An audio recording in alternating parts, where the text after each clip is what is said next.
I want this man removed. Nand! Ow! Security. Victoria Ashford's voice cut through the morning air like a knife.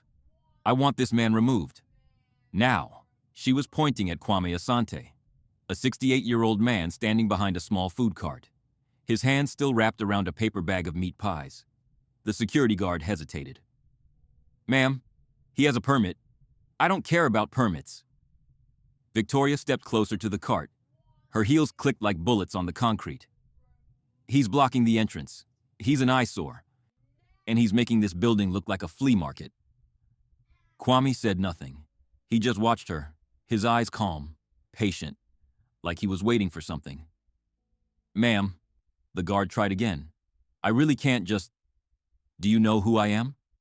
Victoria's voice rose. People were stopping now, watching. I'm the regional director of Pinnacle Marketing. We occupy floors 14 through 17. We pay more rent than half this building combined. She turned to Kwame. And you, old man. Take your little cart and your little snacks and go somewhere else. This is a professional building, not a street corner in whatever village you came from. Kwame's hands tightened around the paper bag. Just slightly, but his face stayed calm. I apologize for any trouble, madam, he said softly, his accent thick, his tone humble. I will move to the side. You'll move completely, or I'll have you arrested for trespassing. She looked at the growing crowd, made sure they were watching. Some people, she said loudly, need to learn where they belong. Then she turned and marched into the building, her team scrambling behind her like frightened ducklings. Kwame watched her go. The security guard approached him. Sir, I'm so sorry. She's always like this.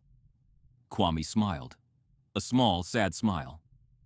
I know exactly what she is. He looked up at the building. 40 floors of glass and steel. His name was on the deed. His money had built every floor. But today, he was just the old vendor who needed to learn where he belonged. That was about to change. She had no idea who she just threatened, but by the end of the day, she would learn. And so would everyone who followed her. Charles Hammond watched the whole thing from the lobby window. His jaw was tight. His hands were clenched. He pulled out his phone, typed a message. She did it again. Worse this time. Called security. Made a scene. Called him an eyesore. The response came in seconds. Names of everyone who was with her? Charles counted them in his memory. The team that had followed Victoria out of the building. The ones who stood there and watched. The ones who smirked. 12 people. Her whole team. None of them said a word. All 12? All 12. A long pause. Then, interesting, let the day unfold. Charles put his phone away, looked back out the window. Kwame was still there, still serving customers, still smiling, still waiting. Nobody important. Nobody that mattered. That's what they saw when they looked at him. They were about to learn how wrong they were. Samuel Mensah took the stairs down from the 15th floor every day at 11:30. Not the elevator, the stairs. It added 10 minutes to his lunch break. But it was worth it, because the elevator meant standing next to Victoria. And standing next to Victoria meant being reminded how small he was. Mensah, your presentation was embarrassing. Mensah, did you even go to college? Mensah, if you can't handle the pressure, maybe this isn't the place for you. 8 months. That's how long he'd worked at Pinnacle. 8 months of 18-hour days. 8 months of perfect work being called garbage. 8 months of watching his colleagues get torn apart one by one. But Samuel stayed. Because his mother had cleaned offices in this building for 20 years. Because his father had driven a taxi for 30. Because they had sacrificed everything so he could wear a suit and work in a place like this. He wasn't going to quit, no matter what Victoria Ashford threw at him. At 11:35, he pushed through the lobby doors and walked to the food cart. Mr. Kwame, the old man's face lit up. A real smile, the kind Samuel's grandfather used to give him. Sammy, my boy, the usual? You know it, Samuel grinned. 2 meat pies, extra pepper. Your mother's son, Kwame laughed, reaching for the pies. She always liked it hot, too. Samuel blinked. You knew my mother? Knew her? Kwame's eyes twinkled. She used to buy chin-chin from my cart every Friday, back when I first started, 20 years ago. That's incredible. Samuel shook his head. She never mentioned you. Why would she? I was just the food cart man. Kwame handed him the bag. But I remembered her. She always said thank you. Always looked me in the eye. That's rare in this city. Samuel felt his chest tighten. She taught me that. She said you can tell everything about a person by how they treat people who can do nothing for them. Kwame went still. For a moment, just a moment, something flickered in his eyes. Something deep. Something old. Your mother, he said quietly, is a wise woman. Was. Samuel's voice dropped. She passed 3 years ago. Oh, Sammy. Kwame reached out, gripped his arm. I'm so sorry. It's okay, she's at peace. Samuel forced a smile. But I carry her with me. Every day. Everything I do is for her. Kwame nodded slowly, his grip still firm. She would be proud of you. I hope so. Samuel looked back at the building. Some days it's hard to remember why I'm here. My boss. I saw. Kwame's voice hardened. This morning. Samuel winced. You saw that? Everyone saw. I should have said something. Samuel looked at the ground. I wanted to, but I was scared. She fires people for looking at her wrong. Fear is natural. Kwame released his arm. But what you do with that fear, that's what defines you. Samuel looked at him. What do you mean? I mean, Kwame smiled. That patient, knowing smile. Sometimes staying silent is survival, but sometimes it's surrender. The question is, which one are you choosing? Samuel had no answer. Kwame patted his shoulder. Go eat your pies, Sammy. Think about it. Samuel walked away. But the question followed him. All the way up 15 flights of stairs. Every empire built on fear looks strong. Until the fear stops working. The 15th floor was silent when Samuel returned. That was never good. Silent meant Victoria was on the warpath. Silent meant someone was about to be destroyed. He slipped to his desk, kept his head down. Mensa. Too late. My office. Now. Victoria's voice came from across the floor. She didn't even look at him. Just crooked a finger and walked into her glass-walled corner office. Samuel stood, felt 12 pairs of eyes on him. His colleagues, his teammates. None of them looked sympathetic. They looked relieved. Better him than me. That's what their eyes said. In this building, everyone was afraid of the same woman. But fear has an expiration date, and when it expires, the whole structure collapses. If you've ever watched a tyrant fall in real time, you know exactly what's coming. If you haven't, keep watching. And if you're not subscribed yet, now's the time. Because this ending, you're going to want to see it twice. Samuel stepped into Victoria's office. She was standing by the window, looking out at the city, her back to him. Close the door. He did. Sit. He sat. She let him wait. 30 seconds, a minute, 90 seconds. Finally, she turned. I saw you this morning. Samuel's blood went cold. Saw me? At the food cart. She walked toward her desk. And slowly. You bought food from that old man. The one I had security remove. Yes. I buy lunch from him every day. Every day. She sat down, folded her hands. And it never occurred to you that you were undermining my authority? Undermining? I was just buying food. You were supporting a nuisance, a man I specifically identified as a problem. Her eyes narrowed. And you did it right after I dealt with him, in front of everyone. Ma'am, he's just an old man selling meat pies. He's not. He's whatever I say he is. Victoria leaned forward. That's how this works, Mensa. I define the standards.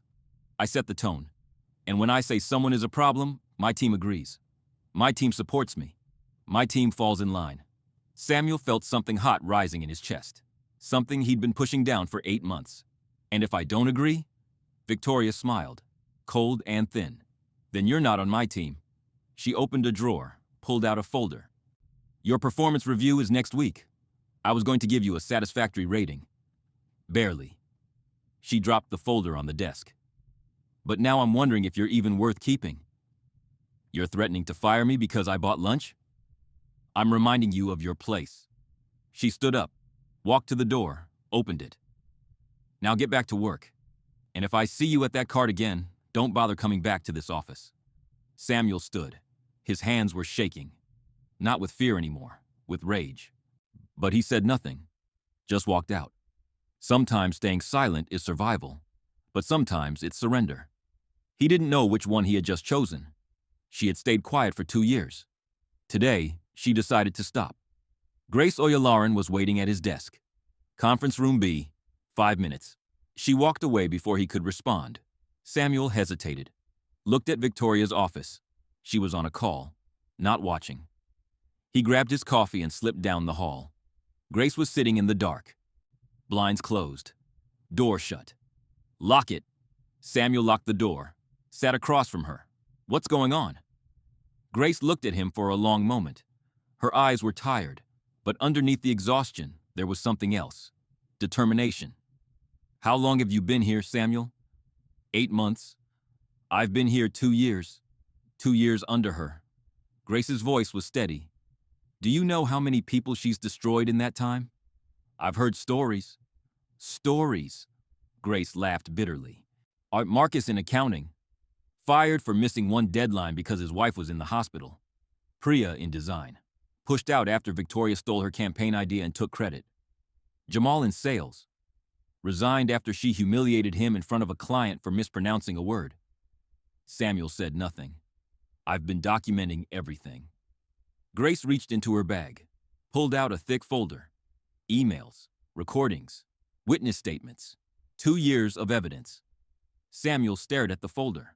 Or why haven't you reported her? To who? HR? Grace scoffed. Diane Wells is her best friend. They have lunch together every week. Any complaint goes straight to Victoria. What about the building management? The building owner? Grace shook her head. No one knows who owns this building. It's all holding companies and shell corporations. Even the CEO of Pinnacle doesn't know. Samuel thought about Mr. Kwame, the old vendor, the things he'd said. Sometimes staying silent is survival, but sometimes it's surrender. Why are you telling me this? He asked. Because I saw what happened this morning with the old man.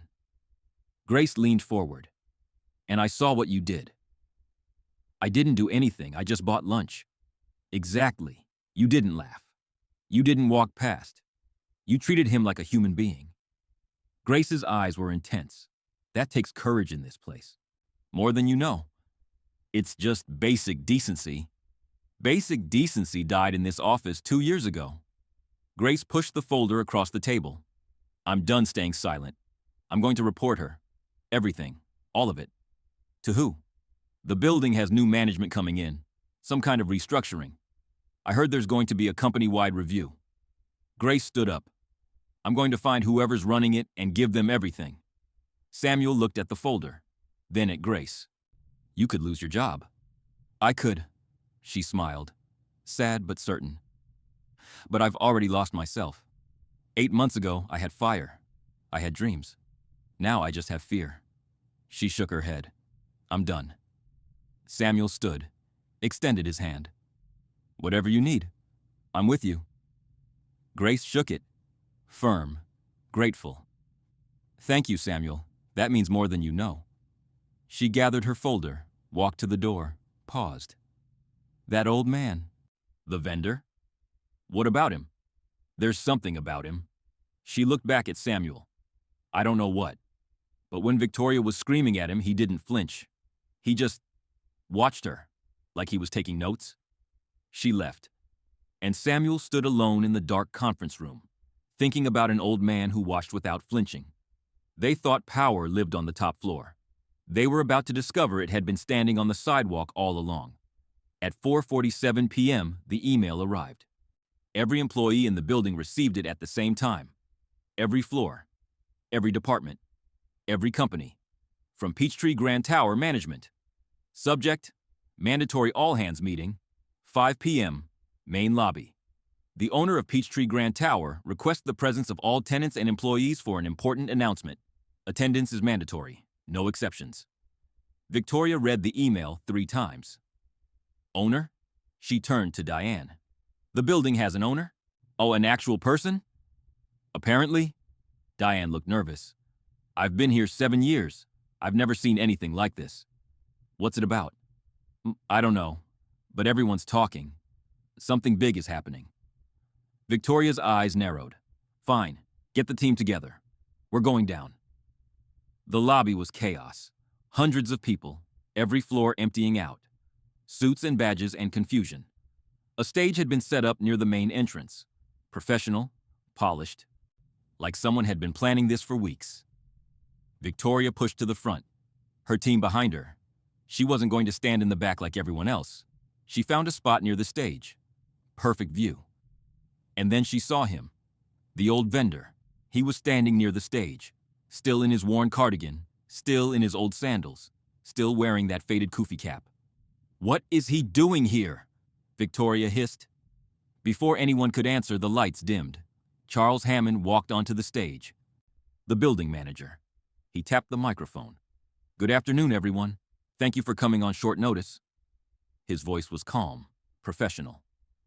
Today is an important day for Peachtree Grand Tower, because today, for the first time in 20 years, the owner of this building has decided to reveal himself.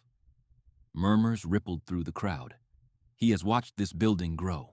He has watched the companies inside it thrive. And he has watched the people who work here every single day. Charles paused. Let the weight of the words land. Some of you have impressed him. Some of you have disappointed him. And today, he will address both. Charles turned to the side of the stage. Ladies and gentlemen, I present to you the founder and sole owner of Peachtree Grand Tower, Asante Capital Group, and 32 other commercial properties across the Southeast. The old vendor stepped out of the shadows. Mr. Kwame Asante. The lobby went completely silent. Every cruel word, every dismissive glance, every act of contempt. He remembered all of it. And now, so would they. Kwame walked slowly across the stage. He was still wearing the cardigan, still wearing the sandals, still wearing the kufi cap. He wanted them to see, to understand, to know that this was the man they had ignored, the man they had mocked, the man they had told to learn his place. He reached the microphone. I looked out at the crowd. 500 faces stared back, confused, terrified, amazed. He found Victoria Ashford in the front row. Her face was white. Her hands were trembling. Good. Good afternoon, Kwame said. His voice was different now, stronger, the accent lighter, the posture straight. My name is Kwame Asante. I built this tower in 1987 with money I earned selling food from a cart in downtown Atlanta. He let that sink in. A cart, just like the one outside today. He paused. Every year, for 2 weeks, I return to that cart. I put on these old clothes, and I watch. I watch how people treat a man who appears to have nothing. A man who appears to be powerless. His eyes scanned the crowd. Most of you passed me without a second glance. That's normal. I don't hold that against anyone. He nodded slowly. But some of you did more than ignore me. Some of you went out of your way to remind me that I was beneath you. He looked directly at Victoria now. This morning, a woman called security on me. She called me an eyesore. She told me to go back to the village I came from. She told me to learn my place. The crowd turned, looking for her, finding her. Victoria wanted to run, but her legs wouldn't move. Victoria Ashford. Kwame said her name like a verdict. Regional Director of Pinnacle Marketing Solutions. Please come up here. Silence. Ms. Ashford. I won't ask again. Diane pushed her slightly. A small nudge. Get up there. Fix this. Victoria walked to the stage. Every step felt like a mile. She climbed the stairs. Stood next to Kwame. The whole building was watching. Ms. Ashford, Kwame said calmly, would you like to explain to everyone what you said to me this morning? Victoria's mouth opened, closed. I didn't know who you were. That's not what I asked. Kwame's voice hardened. I asked what you said. I I was having a stressful morning. You told me I was making the building look like a flea market. You told me to go back to my village. You told me to learn my place. Kwame stepped closer. You called me an eyesore. Victoria's face crumbled. You were not stressed, Kwame continued. You were not protecting this building. You were exercising power over someone you believed could not fight back. He turned to the crowd. I investigated Ms. Ashford's leadership over the past 24 hours. 47 formal complaints filed against her, all buried by HR. 18 employees forced to resign under her management. 3 hospitalized for stress-related illness. He looked at Diane Wells, the HR director. Ms. Wells, please join us on stage. Diane's face drained of color, but she walked up. What choice did she have? You received 47 complaints. You buried every single one. Kwame's voice was ice. You enabled a culture of abuse. You chose politics over people. He turned back to Victoria. This morning, I watched you exit this building with your team. 12 people. Every single one of them stood by while you humiliated me. Not one spoke up. Not one looked uncomfortable. He shook his head. That tells me something. Either your team shares your values, or they're too broken to resist. He pulled out a piece of paper. Pinnacle Marketing Solutions is a tenant in my building. Their lease expires next month. He held up the paper. I have decided not to renew it. Gasps from the crowd. The entire company will need to find new office space. But before they go, he looked at Victoria. Ms. Ashford, you are terminated. Effective immediately. Security will escort you to collect your personal belongings. Victoria started to cry. You can't. I can. Kwame's voice was final. You told me this morning that you were the most powerful person in this building. You were wrong. He nodded to security. 2 guards stepped forward. Ms. Wells, your employment is also terminated. You had 47 chances to do the right thing. You chose wrong every time. Diane didn't even protest. She just walked off the stage, hollow. Kwame looked at the rest of Victoria's team, the 11 people still standing in the crowd. The rest of the team will be reviewed individually. But I want to be clear. If the investigation shows that you participated in or enabled Ms. Ashford's behavior, you will face the same consequence. He paused. However, the word hung in the air. If the investigation shows that you were victims, that you were afraid, that you were trapped, you will be offered positions at other companies in my portfolio, with fair managers, and a fresh start. Silence. Then, from the middle of the crowd, someone started clapping. Samuel Mensah. He was standing alone, clapping loud and clear. Then Grace joined him. Then another person, and another. Within seconds, the entire lobby was applauding. Victoria Ashford stood on the stage, tears streaming down her face, watching the people she had terrorized celebrate her destruction. The tyrant had fallen. Now it was time for the faithful to rise. The crowd began to disperse, but Kwame wasn't finished. One more thing. Everyone stopped. There were 2 people this week who treated me differently. Not because they knew who I was, but because of who they are. He found Samuel in the crowd. Samuel Mensah. Please come forward. Samuel's heart stopped. He walked through the crowd, climbed onto the stage. Kwame smiled at him. A real smile. You bought meat pies for me every day for 2 weeks. You spoke to me in Twi. You asked about my family. You told me about your mother. Samuel couldn't speak. You told me that she taught you to treat people with dignity, that the measure of a man is how he treats those who can do nothing for him. Kwame's eyes glistened. Your mother was right, and she raised a good son. He pulled out an envelope, handed it to Samuel. Inside this envelope is an offer. A position at Asante Capital Group, Director of Community Relations, 3 times your current salary, full benefits, a team of your own. Samuel opened the envelope, read the letter. His hands were shaking. Sir, I don't know what to say. Say yes. Kwame gripped his shoulder. And make your mother proud. Samuel nodded, tears streaming. Yes. Yes, sir. Thank you. The crowd erupted in cheers.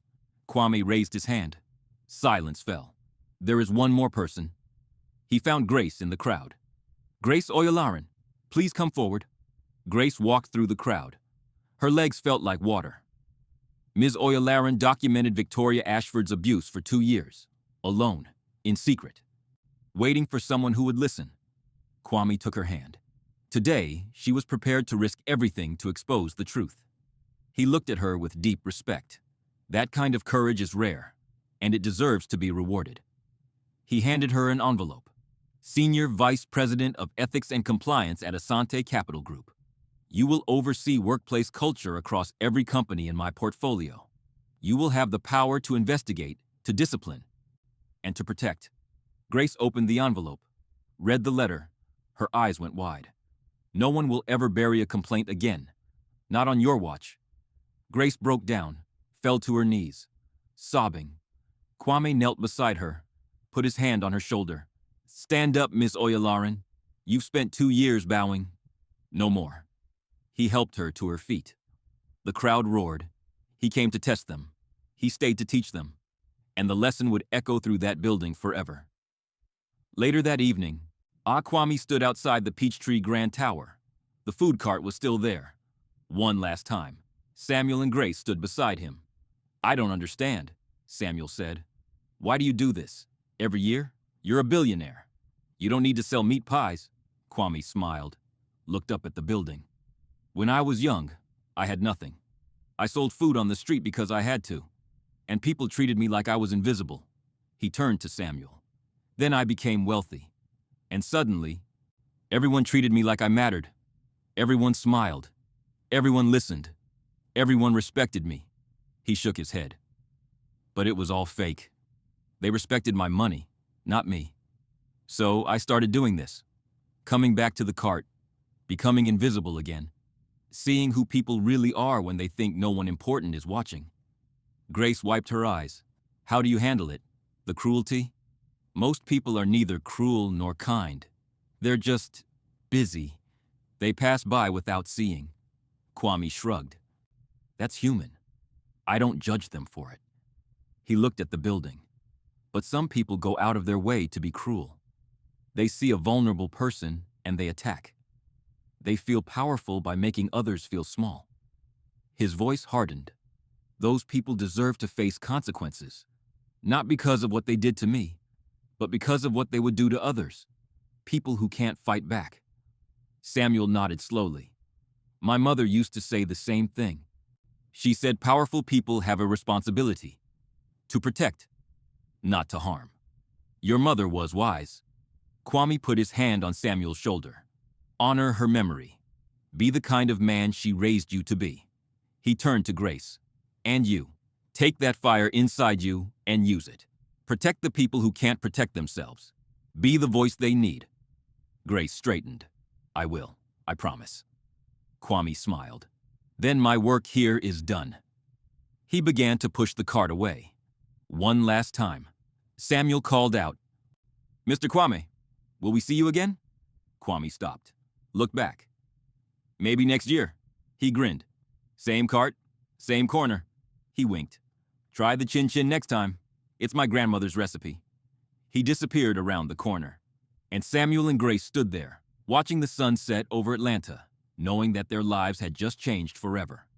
Victoria Ashford spent 15 years climbing a ladder built on cruelty. She thought power meant control. She thought success meant making others feel small. But fate doesn't measure power by titles. It measures it by character. This morning, she called security on a stranger selling meat pies. By evening, she had lost everything. And 2 people she never noticed. A junior associate who bought lunch, and a senior associate who kept records. They rose in her place. That's not luck. That's fate. If you believe that kindness compounds, if you believe that cruelty comes back around, then you belong here. Subscribe. Hit that notification bell. Because at Fate and Folklore, every villain falls. Every underdog rises. And justice always arrives. The next story is coming. And the twist might be even bigger. Fate and Folklore, modern folktales, timeless wisdom, perfect fate.